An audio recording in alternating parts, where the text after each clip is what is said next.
We are meeting today to consider the nomination of Robert F. Kennedy, Jr. to be Secretary of the U.S. Department of Health and Human Services. We are still waiting to get all of our members here, and while we wait for that to occur, we will proceed with statements.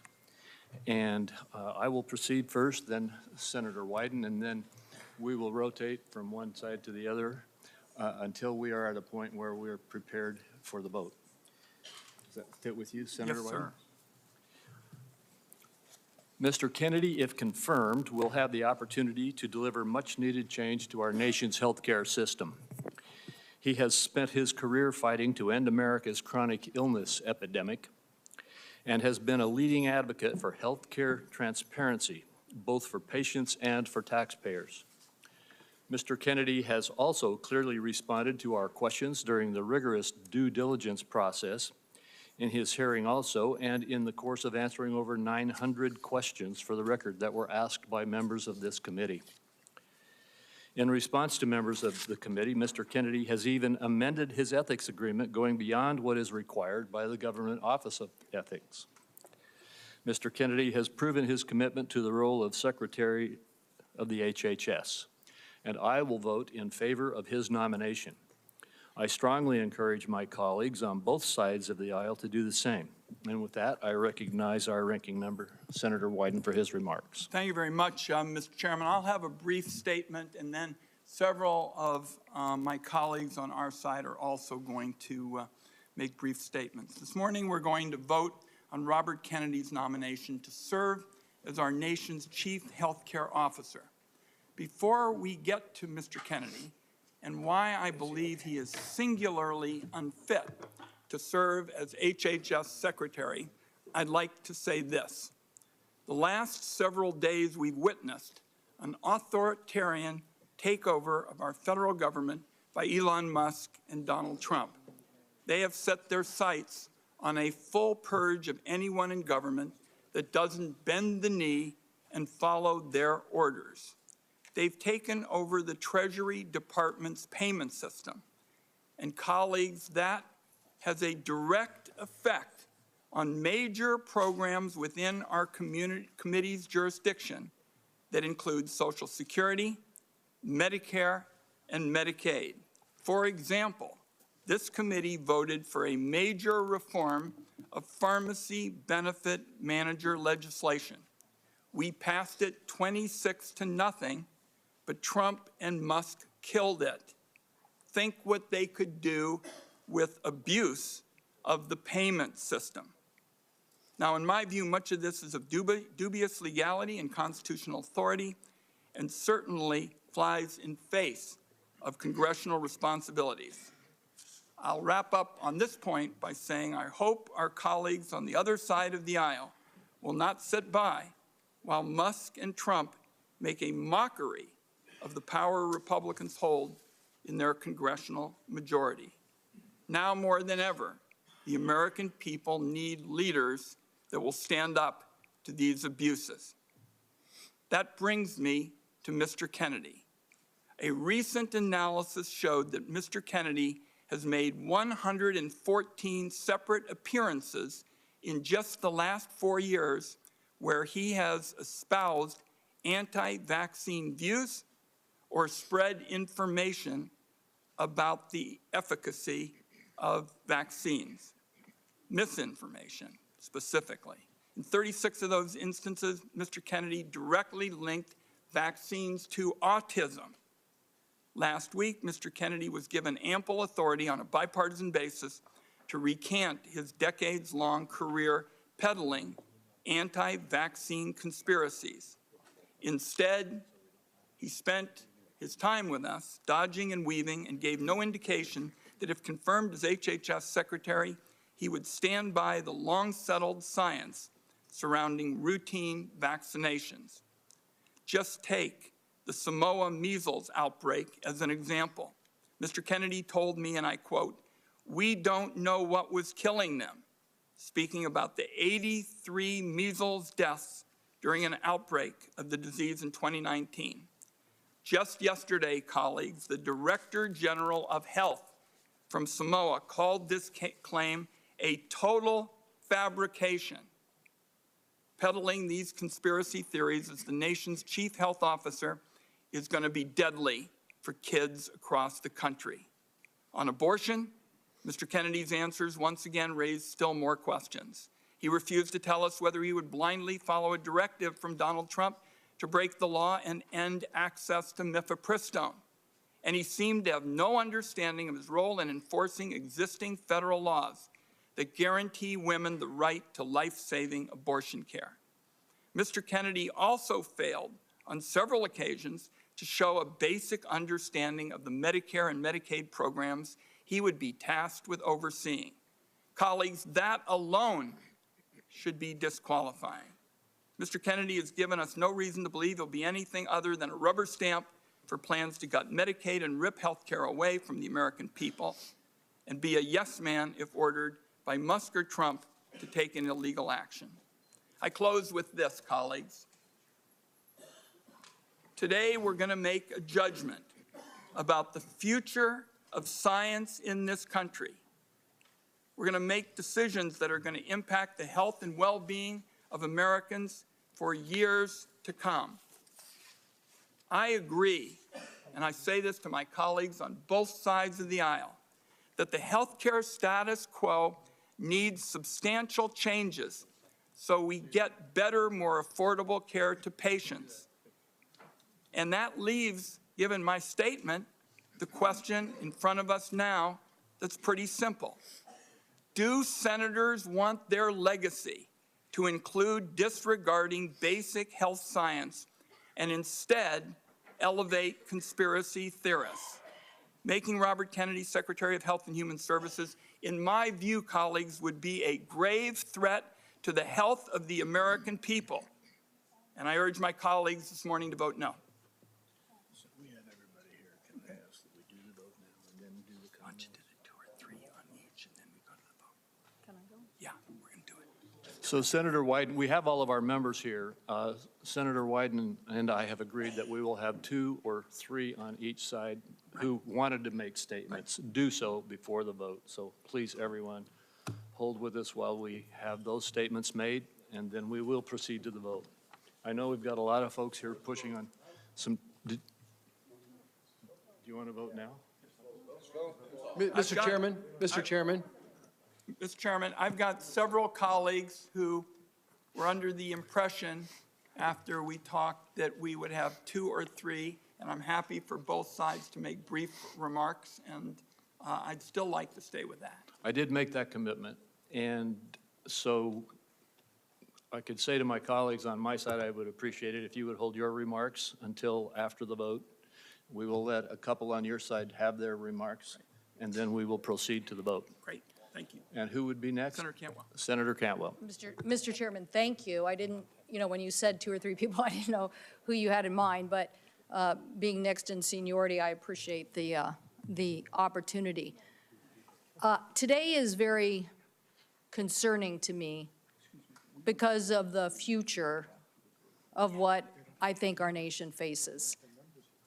When I think of this issue, I think of my Pacific Northwest leadership, how Paul Allen, on his own, invested $100 million to fight Ebola. I think of Bill Gates and the Gates Foundation, not just trying to eradicate polio and work on these issues, but to think of a regime that helps not just our nation's health, but global health. So with the UW, the University of Washington, the Cancer Research Center, all of these entities are a collaboration of saying we have to go faster in solving these threats to our nation as it relates to health. Now, we can have a big discussion, which I think you guys all want to have a big discussion about whether and when what happened in the Wuhan province. But I can tell you, we were the first city. We had the first patient. We had the first people who died in nursing homes. We had an emergency room at a hospital who basically was just begging for any equipment we could get them. The whole community stood up and moved as fast as we possibly could and broke down barriers to save lives. And that is what we have to continue to do on innovation. We cannot let another country get ahead of us on some sort of warfare issue and not have a response when it comes to a vaccine. So the most challenging, I wanted to vote for Mr. Kennedy in the context of my family's history. My dad stood behind his father the night his father gave the famous speech. I told him in my office, in my family, the Kennedys stood up. But when he answered Senator Cassidy's question, and he couldn't even give him the answer that, yes, the data is there to support vaccines today. I don't need any more data. All of a sudden, I saw this world that we got affected by in Seattle not being stood up for. I need someone at HHS who is going to say we're going to be a leader in medical technology, science, vaccines. We are going to fight foreign powers. We are going to be there to provide global health. And I don't want a recalcitrant. I need a leader, and that is why I'm voting no. Thank you. Senator Wyden and I have agreed that Senator Warnock will now speak. Following Senator Warnock, we will proceed to the vote, and then anyone else who wants to make remarks will be allowed to make remarks. Senator Warnock.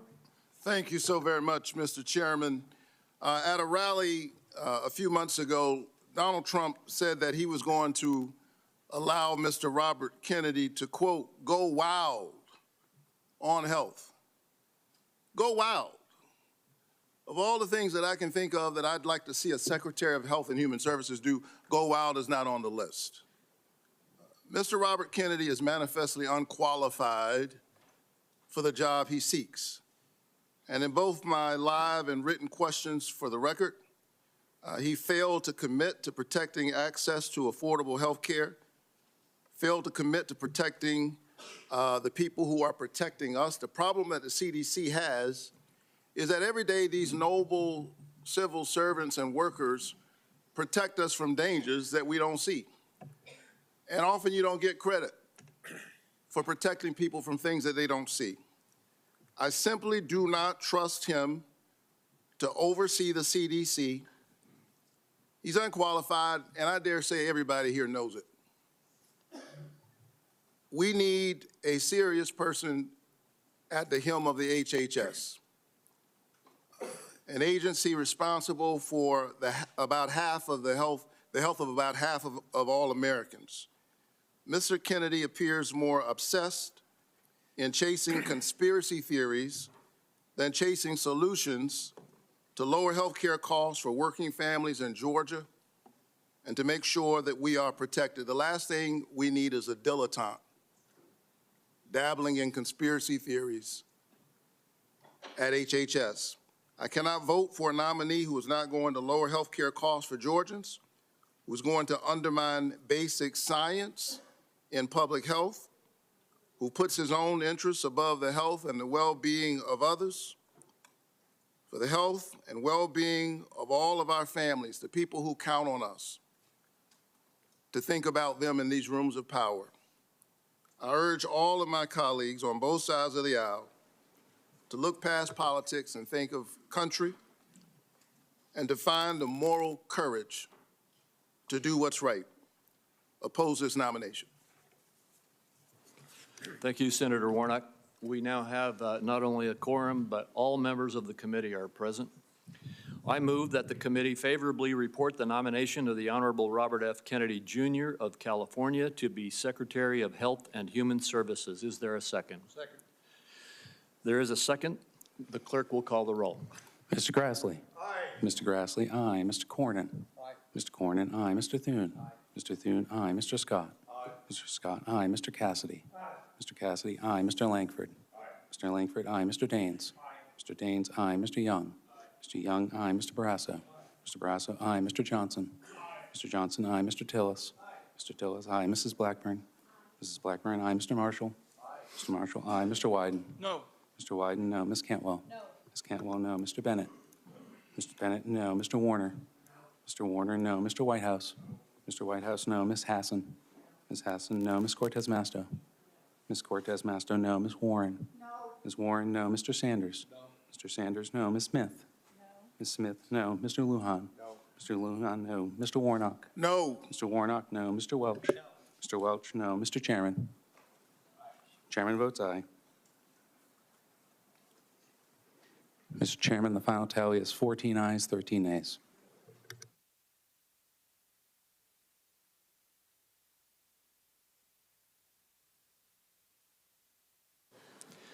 The vote was, would the clerk please restate the vote? Mr. Chairman, the final tally was 14 ayes, 13 nays. The vote was 14-13. The nomination is reported favorably. We will now turn to other senators who would like to make a statement. Since I asked my Republican colleagues to hold off at the outset, I'll go to the Republican side next. First, Senator Tillis. Thank you, Mr. Chairman. I voted aye today, and I want to just briefly explain why. I believe in my 65 years, I'll be 65 in August, that Mr. Kennedy will be one of the first people coming before who is, in fact, not a trained healthcare expert. He views this through the lens of an attorney. He's brought many lawsuits on food safety, vaccine safety, a number of other things. But, Mr. Chair, I think it was Senator Warnock that said that the president said he was going to go wild in the Department of Health and Human Services. I hope he does. I hope he goes wild and actually finds a way to reduce the cost of health care. I hope he goes wild, and instead of having the discussions that we have had for the 10 years that I've been in the Senate of making Medicaid work and making people on Medicaid healthier, I hope he goes wild and figures out how to do it, because the status quo has not achieved much in the way of gain. I hope he goes wild on food safety discussions so that we can actually improve our food safety supply. I hope he goes wild on the healthcare supply chains and, in fact, tries to make sure that drug prices go down instead of bludgeoning pharmaceutical companies, get everybody in the room and make sure that we do this right. Reduce the cost of bringing a vaccine to market, reduce the cost of bringing drugs and therapeutics to market. Look at the full supply chain, and somebody with a legal mind may do that. He is no health professional. In fact, he's the first, I believe, and since I've been alive, who's not been a healthcare professional in a scientific sense. But he is a professional in terms of carrying this forward and holding people accountable through the courts. But and also, Mr. Chair, I'm not going to go much longer. But I had a lot of people call me earlier. I had people from the agriculture industry call me and express concerns, but I'm not aware of any organized, credible group, the Farm Bureau, the Department of Ag Commissioners, or others, who have said that we should vote against Mr. Kennedy. I heard people express their concerns about his pro-choice position, and yet I haven't seen any pro-life organization score this vote or recommend that we should vote against it. I heard him call the NRA a terrorist organization, and yet the NRA is silent on his confirmation. And so I've heard him say that GMOs are a concern. Hopefully we can convince him that not all GMOs are. It's feeding the world. Corn, drought-resistant strains of healthy vegetables will move on. Protein producers were mad about lawsuits were brought against them, but there's been no organized opposition against them. And so maybe it is time to have a different kind of disruptor there. The only way that the only way that Bobby Kennedy and I will get crosswise is if he does actually take a position against the safety of proven vaccines. That will be a problem for me. He answered a very important question to me during the hearing. I asked him specifically if it was his intent to let the scientists of the CDC, the NIH, BARDA, and other organizations to work independently. He said to me under oath that he would. If he fails to do that, that will be a concern for me and something I'll bring up in a future oversight hearing. But Mr. Chair, we have not made appreciable progress in Medicaid and improving the health of the population on Medicaid. We have a SNAP program that does have too much sugar and things that are eligible in that program that should be eliminated to make these people who are on free and reduced lunch healthier. We need to stop having full trash cans in public school cafeterias full of stuff that the kids aren't eating and figure out how those kids on free and reduced lunch actually have a healthier lifestyle. And so I, for one, think that it is time to put a disruptor in. It is time to put somebody in there that's going to go wild. But there are areas where I think that's exactly what we need. And there are areas of Health and Human Services that if you touch the gold standard for the NIH and the CDC, then I'll have a problem with that nominee, and we'll bring that up during oversight. But it was for those reasons. And the fact is that there's not a single organization that I consider to be credible in this space, in agriculture, in Second Amendment, or in pro-life, who have openly objected and scored this vote. I believe that silence is consent. And the fact that they haven't suggests to me that folks that I'm instructed by are okay with this nomination. And for those reasons, I voted for Mr. Kennedy. Thank you, Senator Tillis. Senator Warren. Thank you, Mr. Chairman. Since we had our hearing last week, Mr. Kennedy has amended his ethics agreement. Recall that his ethics agreement said that while he was Secretary of HHS, he intended to retain a financial interest in ongoing vaccine litigation that he was already collecting money from, and that he wanted to continue to collect that money even though he could affect the outcome of that litigation. Now, he has since changed his position on that. Once this has been exposed and people have talked about it and have some pretty serious reservations about his doing that, he has said that he will instead give his financial interest to his son. That is a fig leaf that is so small, it would take a magnifying glass to see it. No one is fooled about what's happening here.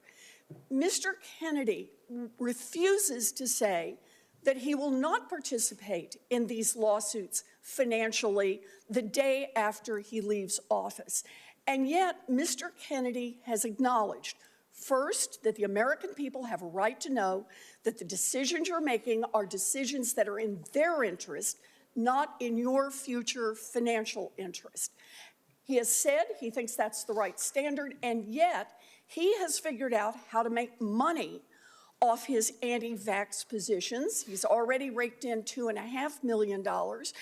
He is in a position where he can affect the outcomes by things he does as Secretary of HHS, and yet he refuses to say that he will delay by even a day taking on anti-vax lawsuits the minute he leaves. That is an appalling conflict of interest, and it's one in which the American people can reasonably ask, is Mr. Kennedy's plan to help the American people, or is he planning to use this job to further enrich himself, and he's pointed out with his son, and enrich his family? The importance of this litigation cannot be overstated. This is not only about a private company that gets sued and has to pay out. Vaccine manufacturers often operate on very slim profit margins. If they get sued repeatedly and successfully, they simply move out of the vaccine space. We've already seen this happen with vaccines in the past. 20 years ago, we watched vaccines just move away if they did not have protection from these kinds of lawsuits. The consequence of Mr. Kennedy's ability to make those lawsuits easier is also the ability to shut down access and manufacturing for vaccines for every one of us, and I think that's a terrible mistake. Thank you. Senator Welch, did you wish to speak? I did, yes, thank you. Thank you, Mr. Chairman, Mr. Ranking Member, and thank you, Mr. Ranking Member, for your statement. I want a disruptor in the healthcare system and one leading it.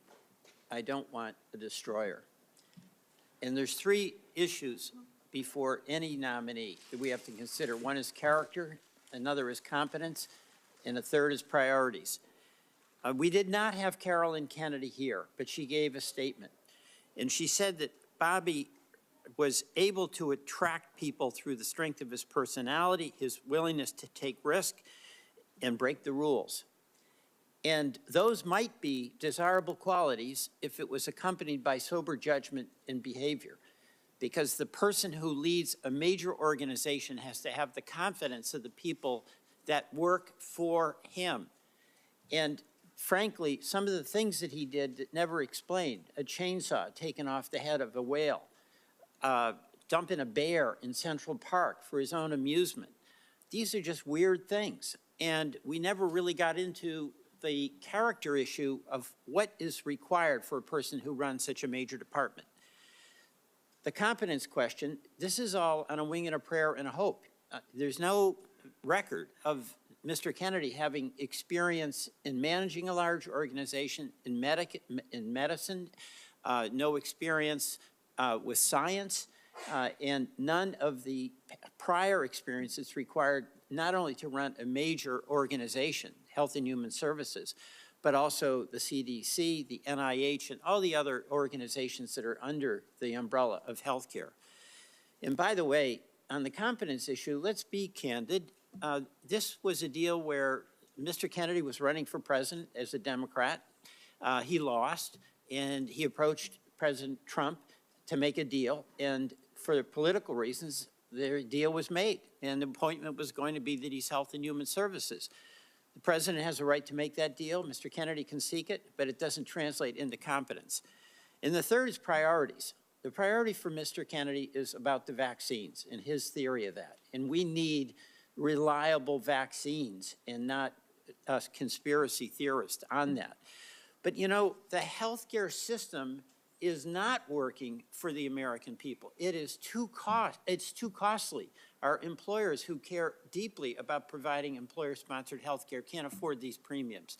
The folks who are getting their insurance on their own can't afford it. Even Obamacare is getting so expensive because the prices are escalating constantly with pharma expenses, with the providers having it, with private equity getting into health care. Mr. Kennedy's priority was about his view of vaccines. It was not about making health care more affordable and accessible. And in response to really a very direct and easy open-ended question from Senator Cassidy, Mr. Kennedy showed a woeful ignorance, even between the difference between Medicare and Medicaid. So we have a healthcare system that is not serving, as it should, the interest of American citizens, of American businesses, and American taxpayers. And I, after this hearing, did not have confidence that Mr. Kennedy would be the one to lead us to a better future. Thank you. Thank you, Senator Welch. That concludes the remarks that senators have requested to make, and hearing nothing further, I'd like to thank all of our members for attending. This Finance Committee stands adjourned.